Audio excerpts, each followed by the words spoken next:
ሰላም ጤና ይስጥልን የተወደዳችሁ የገበያ ግሎባል ተከታታዮቻችን የዕለተ ሰኞ ነሐሴ 11 ቀን 2018 ዓ.ም ለዕለቱ የመረጥናቸው አዳዲስ ዓለም አቀፋዊ የዜና ዘገባዎቻችንን ይዘንላችሁ ቀርበናል። በቅድሚያም አርዕስቶችን አሜሪካ ኢትዮጵያን ጨምሮ በአራት የአፍሪካ ሀገራት ላይ ከባድ ውሳኔ አሳለፈች። ይህን አስደንጋጭ ውሳኔ ተከትሎም በአሜሪካ የሚኖሩ የእነዚህ አራት ሀገራት ዜጎች ከፍተኛ የመባረር ስጋት ተደቅኖባቸዋል ተብሏል። ሙሉ መረጃውን በዝርዝር እናጋራችኋለን። የአሜሪካው ፕሬዝዳንት ዶናልድ ትራምፕ የአሜሪካ መከላከያ ሚኒስትር ፔንታጎን ከደቡብ ኮሪያ ጋር ለማካሄድ ያቀደውን መጠነ ሰፊ የጋራ ወታደራዊ ልምምድ በከፍተኛ ሁኔታ እንዲቀንስና እንዲገድብ ጥብቅ መመሪያ አስተላለፉ። በሌላ በኩል ደቡብ ኮሪያ ከሰሜን ኮሪያ ጋር በይፋ ጦርነትን የሚቋጭ ንግግር እንዲደረግ መጠየቋ ተሰምቷል። በዝርዝር እናጋራችኋለን። ዩክሬን በሩሲያ የጦርነት ታሪክ ውስጥ ከፈጸመቻቸው ትላልቅ የአየር ጥቃቶች መካከል አንዱንና ዋነኛውን በሞስኮ ላይ ማካሄዷ ተገልጿል። በዝርዝር የምትሰሙት መረጃችን ነው። ኢራን የአሜሪካ ወታደሮችን ለሚገድል ወይንም ለሚይዝ ሰው $30,000 ይሰጠዋል ስትል አስታወቀች። በዚህም ሴቶች ይህን ድርጊት ካከናወኑ ግን ሽልማቱ በእጥፍ እንደሚጨምር የኢራን ጦር አዛዥ አሚር ታኔም ተናግረዋል። በዝርዝር የምትሰሙት መረጃችን ነው። የተወደዳችሁ የገበያ ግሎባል ተከታታዮቻችን እነዚህንና ሌሎች ለሰዓቱ የመረጥናቸው ዓለም አቀፍ ዜናዎችን ይዘንላችኋል። አሁን ደግሞ በዝርዝር ወደምንመለከታቸው መረጃዎቻችን እናልፋለን።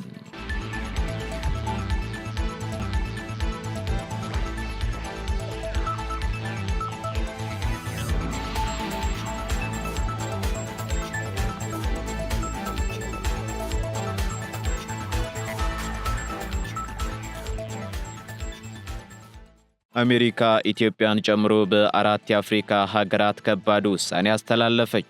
የአሜሪካው ፕሬዝዳንት ዶናልድ ትራምፕ አስተዳደር ለሶማሊያ፣ ደቡብ ሱዳን፣ ካሜሮንና ኢትዮጵያ ዜጎች ሰጥቶት የነበረውን ጊዜያዊ መኖሪያ ፈቃድ ማቋረጡ ተገልጿል። ውሳኔውን ተከትሎም በአሜሪካ የሚኖሩ የእነዚህ አራት ሀገራት ዜጎች ከፍተኛ የመባረር ስጋት ተደቅኖባቸዋል ተብሏል። ቲፒኤስ በጦርነት በተፈጥሮ አደጋ ወይንም በከባድ የፖለቲካና የማህበራዊ ቀውስ ውስጥ በሚገኙ ሀገራት ዜጎች አሜሪካ ውስጥ በህጋዊ መንገድ እንዲኖሩና እንዲሰሩ የሚያስችል ልዩ የከለላ ፕሮግራም ነው። ሆኖም የአሜሪካ የሀገር ውስጥ ደህንነት መስሪያ ቤት የእነዚህ ሀገራት ወቅታዊ ሁኔታ ለፕሮግራሙ መስፈርት አያሟላም በሚል ከለላውን ላለማደስ እንዲቋረጥ አድርጓል። በዚህም የሰሜን ኢትዮጵያ ግጭትንና ተከታታይ አለመረጋጋቶችን ተከትሎ የተሰጠው ከለላ በሺዎች የሚቆጠሩ ኢትዮጵያውያንን ለስደት ህግ አስፈጻሚዎች እርምጃ የተላለፉ ያደርጋቸዋል ተብሏል። እንዲሁም ካሜሮን በእንግሊዝ ተናጋሪዎች አካባቢ ባለው የውስጥ ግጭትና በቦኮ ሐራም ጥቃት ምክንያት ጥበቃ ተሰጥቷቸው የነበሩ ዜጎች አሁን ላይ ዋስትና አጥተዋል ተብሏል። ሶማሊያ ደግሞ ለብዙ አስርት ዓመታት ከዘለቀው የአልሸባብ ስጋትና የፖለቲካ አለመረጋጋት ጋር ተያይዞ ረጅም ጊዜ የቆየው የቲፒኤስ ከለላ ከፍተኛ አደጋ ተጋርጦበታል ተብሏል።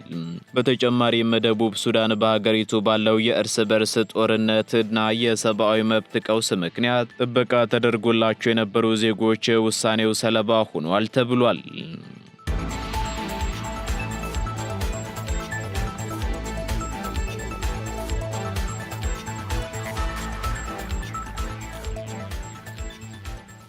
የኢትዮጵያ ተጨማሪ ግድቦች ግንባታ እቅድ ዓለም አቀፍ ሕግን የሚጥስ ነው ስትል ግብጽ ከሰሰች። ግብጽ በናይል ወንዝ የውሃ ፍሰት ላይ በታችኛው የሀገሪቱ ክፍሎች ማለትም በግብጽና በሱዳን ላይ ማንም አካል ቁጥጥር እንዲያደርግበት እንደማትፈቅድ የሀገሪቱ የመንግስት ምንጭ አስታውቋል። ይህ የሀገሪቱ ምላሽ የተሰማው ደግሞ የኢትዮጵያ የውሃና ኢነርጂ ሚኒስቴር በወንዙ ላይ ተጨማሪ ግድቦችን ስለመገንባት የተናገሩትን ሀሳብ ተከትሎ እንደሆነ አናዶሉ ዘግቧል። የግብጽ ኦፊሳላዊ የዜና ወኪል ያነጋገራቸውና ስማቸው እንዲጠቀስ ያልፈለጉት የሀገሪቱ ባለስልጣንም የኢትዮጵያ የውሃና ኢነርጂ ሚኒስትር ዶክተር ኢንጂነር ሀብታሙ ኢተፋ በናይል ወንዝ ላይ ተጨማሪ ግድቦችን ለመገንባትና ወደ ግብጽና ሱዳን የሚደረገውን የውሃ ፍሰት ለመቆጣጠር ስለመናገራቸው የተገለጸው ሀሳብ የኢትዮጵያ አንድዮሽ አካሄድ የቀጠለና ዓለም አቀፍ ሕግን የጣሰ ግልጽ ጥሰት ነው ብለዋል። የኢትዮጵያ ሚኒስትር መግለጫም ኢትዮጵያ በጋራ በሆነ ዓለም አቀፍ ወንዝ ላይ ቁጥጥር ማድረግ እንደምትችልና ወንዙን ለአንድ ሀገር ፍላጎት ብቻ ማስገዛት ትችላለች በሚል የተሞላበትን ቅዠት የሚያሳይ ነው ሲሉ የሥራ ኃላፊው አክለው ገልጸዋል። እንዲሁም ግብጽ የሕዝቦቿን ፍላጎትና መብት በናይል ወንዝ ላይ ለማስከበር የሚያስችሏት በርካታና ሁለገብ መንገዶችን እንዲሁም አቅሞች አሏት ሲሉ አስጠንቅቀው በዚህ ጉዳይ ላይ ተጨማሪ ዝርዝር ከመስጠት ተቆጥበዋል።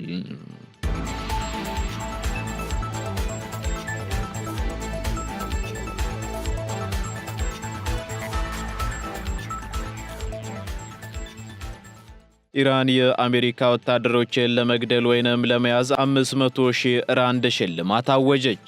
የኢራን ጦር የአሜሪካ ወታደሮችን ለሚገድል ወይንም ደግሞ ለሚይዝ ሰው $30,000 በደቡብ አፍሪካ ራንድ ሲተመን ደግሞ ወደ 500,000 ራንድ የሚጠጋ ሽልማት ይሰጠዋል ስትል አስታውቃለች። ሴቶች ይህንን ድርጊት ካከናወኑ ግን ሽልማቱ በእጥፍ እንደሚጨምር የኢራን ጦር አዛዥ አሚር ሀታኒ ተናግረዋል። ሀታኒ ይህ እቅድ የተዘጋጀው ደግሞ ለገንዘብ ድጋፉ በመሳተፍ ፍላጎት እንዳላቸው ከገለጹ በርካታ ሰዎች በተቀበሉት ጥያቄ መሰረት መሆኑን የኢራን መንግስታዊ የዜና ወኪል ኢርና ዘግቧል። ሆኖም እስካሁን በኢራን ውስጥ የአሜሪካ የምድር ጦር በሰፊው መሰማራቱ አልታወቀም። በሚያዝያ ወር የአሜሪካ አብራሪ አውሮፕላን ከወደቀ በኋላ ለማዳን የተካሄደ ተልዕኮ ብቻ እንደነበረም በዘገባው ተጠቁሟል። ሀታሚ የአሜሪካ ወታደሮች መቼ ወይንም ደግሞ የት እንደሚያነጣጥሩ ዝርዝር መረጃም አልሰጡም። ነገር ግን የወራሪ አሜሪካዊ ወታደራዊ አባልን የሚገድል ወይንም የሚይዝና ለኢራን የሚያስረክብ ሰው $30,000 ሽልማት ያገኛል ብለዋል። በተጨማሪም ይህን ድርጊት የሚፈጽሙ ደፋር የኢራን ሴቶች ደግሞ በእጥፍ ሽልማት እንደሚያገኙ ተናግረዋል። በቴህራንና በዋሽንግተን መካከል ያለው ጦርነት የጀመረው የካቲት 28 ላይ አሜሪካ ከእስራኤል ጋር በመሆን ኢራንን ካጠቃች በኋላ ነበር። ይህም ወደ 40 ቀናት የቆየ ውጊያ ከተካሄደ በኋላ በሚያዝያ ወር የተኩስ አቁም እንዲደረግም አስችሏል። በሰኔ ወርም የሰላም ድርድር ለማካሄድ ማዕቀፍ ቢታወጀም ድርድሩ በኋላ ላይ መክሸፉ ተነግሯል። ከዚያ ወዲህ ኢራንና አሜሪካ በመካከላቸው አልፎ አልፎ የተኩስ ልውውጥ ሲያደርጉ ውጊያው በተለይም በደቡባዊ ኢራንና በሆርሙዝ ባህር ወሽመጥ አካባቢ ላይ እንደተጠናከረ ዘገባው ያሳያል።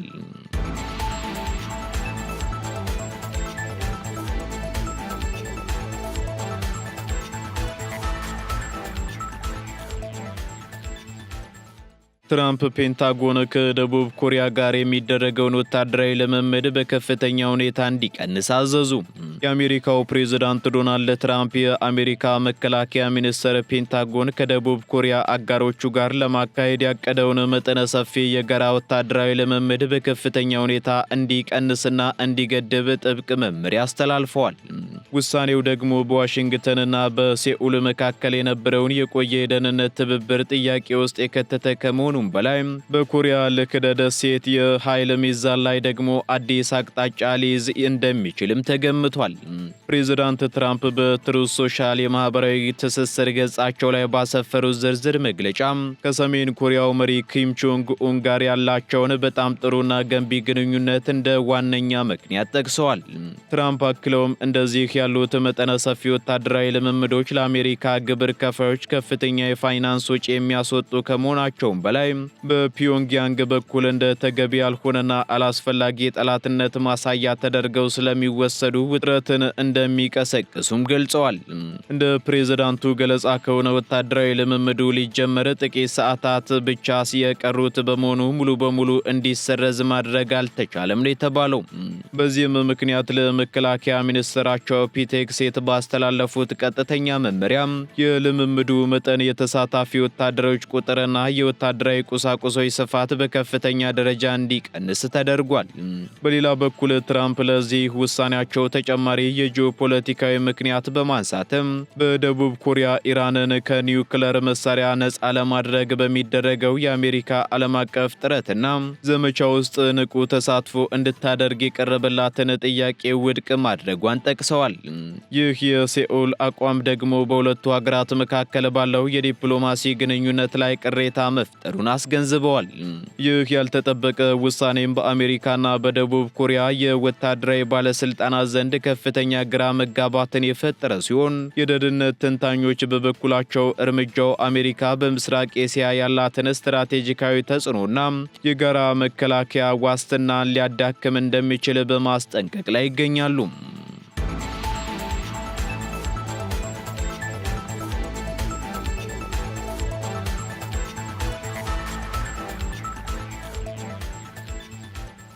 ዩክሬን በጦርነቱ ታሪክ ውስጥ ከፈጸመቻቸው ትላልቅ የአየር ጥቃቶች አንዱን በሩሲያ ላይ ፈጸመች። ዩክሬን በጦርነቱ ታሪክ ውስጥ ከፈጸመቻቸው ትላልቅ የአየር ጥቃቶች መካከል አንዱንና ዋነኛውን በሩሲያ ላይ መፈጸሟ ተነግሯል። የሩሲያ መከላከያ ሚኒስቴር በበኩሉ እንዳስታወቀው በአንድ ጀንበር ብቻ ወደ ሩሲያ ግዛት የተተኮሱ 822 የዩክሬን ድሮኖችን መትቶ መጣሉን አስታውቋል። እንዲሁም የሞስኮ ከንቲባ ሰርጌይ ሶቢያኒን እንደገለጹት ከሆነ ደግሞ ከነዚህ ውስጥ ወደ ከተማዋ ሞስኮ አቅጣጫ ብቻ 600 ገደማ ድሮኖች ተተኩሰው የነበረ ሲሆን የሩሲያ አየር መከላከያም አብዛኞቹን ማክሸፉን አስታውቀዋል። ይህ መጠነ ሰፊ ጥቃት ደግሞ በሩሲያ ቢያንስ የ6 ሰዎችን ሕይወት መቅጠፉ የተነገረ ሲሆን ከነዚህ ውስጥም 5ቱ በደቡብ ምዕራብ ሲገደሉ አንድ የ83 ዓመት አረጋዊ ደግሞ በሞስኮ ክልል በሚገኝ መኖሪያ ቤታቸው ላይ ድሮን በመውደቁ ሕይወታቸው አልፏል ተብሏል። ከሰው ሕይወት መጥፋት በተጨማሪም ጥቃቱ በሩሲያ መሰረተ ልማቶች ላይ ከፍተኛ ውድመትም አስከትሏል የተባለው። በተጨማሪም የሩሲያ ወታደራዊ ኢንዱስትሪዎች፣ የተለያዩ ማከማቻዎችና የኃይል ማዕከላት የዚህ ጥቃት ኢላማዎች እንደነበሩም ተገልጿል።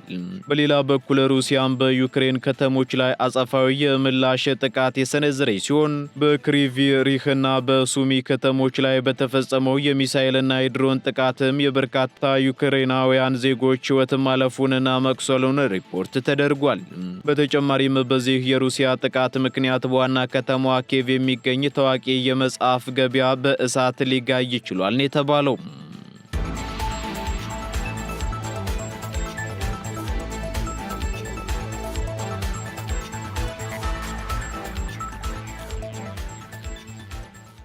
የአፍሪካ ህብረት በሱዳን የጀመረውን የሰላም ተልዕኮ ስኬታማ ለማድረግ የጦር ሜዳና የዲፕሎማሲ መሰናክሎችን መጋፈጥ ግድ ይለዋል ተባለም። ባለፉት 3 ዓመታት በ10 ሺዎች የሚቆጠሩ ሰዎችን ለህይወት መጥፋት የዳረገውንና በሚሊዮኖች የሚቆጠሩትን ደግሞ ያፈናቀለውን አስከፊ ጦርነት ለማስቆም የአፍሪካ ህብረት የሰላምና ጸጥታ ምክር ቤት ልዑክ በሱዳን የ2 ቀናት የመስክ ጉብኝት አድርጓል። ተልዕኮም በሱዳን መደበኛ የተኩስ አቁም ስምምነት ላይ ለመድረስ የሰብአዊ እርዳታ አቅርቦትን ለማሻሻልና ሁሉንም ያካተተ የፖለቲካ ሂደትን እንደገና ለማንቀሳቀስ ያለመ ነው ተብሏል። ነገር ግን ይህ ተልዕኮ የተጀመረው ጦርነቱ በጣም አስቸጋሪ ሁኔታ ላይ በደረሰበት ወቅት ነው። የሱዳን መደበኛ ጦርም የዋና ከተማዋን ካርቱም አብዛኛውን ክፍል መልሶ በመቆጣጠር ረገድ ወታደራዊ ሚዛኑን ቢያስተካክልም የፈጥኖ ደራሽ ኃይሎች ደግሞ በምዕራብ ሱዳን በዳርፉር ሰፊ ግዛቶች ላይ መሽጎ ይገኛል ተብሏል። የትኛውም ወገን ወሳኝ ድል ማግኘት ባይችልም ሁለቱም ኃይሎች በጦር ሜዳ የሚያገኟቸው ጊዜያዊ ድሎች በድርድር ጠረጴዛው ላይ የተሻለ ተሰሚነት እንዲኖራቸው እንደሚያደርግ በማመንም ውጊያውን ቀጥለውበታል። በዚህም ሀገራዊ የተኩስ አቁም ከመፈለግ ይልቅ የሲቪል ማህበረሰቡን በሰላም ሂደቱ ውስጥ በይፋ ማካተትና በአፍሪካ የሚመራ የክትትል ስርዓት በመሬት ላይ መዘርጋት እንዳለበት የፖለቲካ ተንታኞች አሳስበዋል።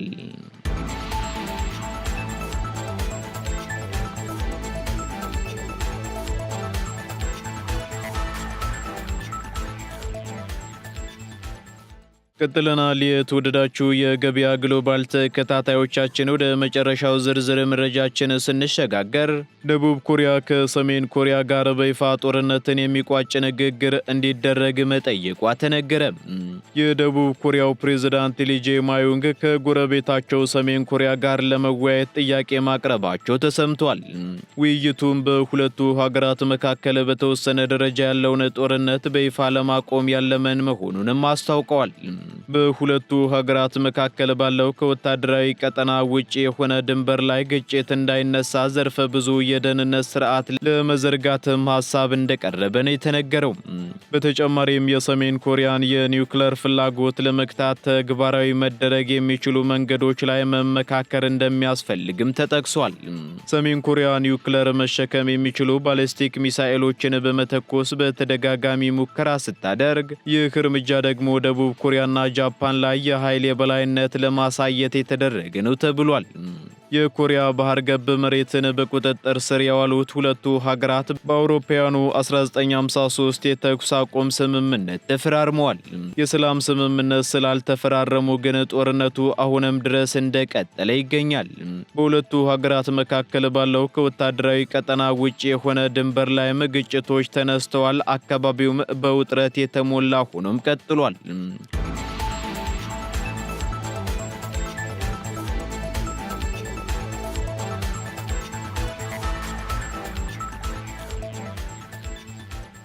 የተወደዳችሁ የገበያ ግሎባል ተከታታዮቻችን ለዕለቱ የመረጥናቸው ዓለም አቀፍ የዜና ዘገባዎቻችን እነዚህን ይመስሉ ነበር።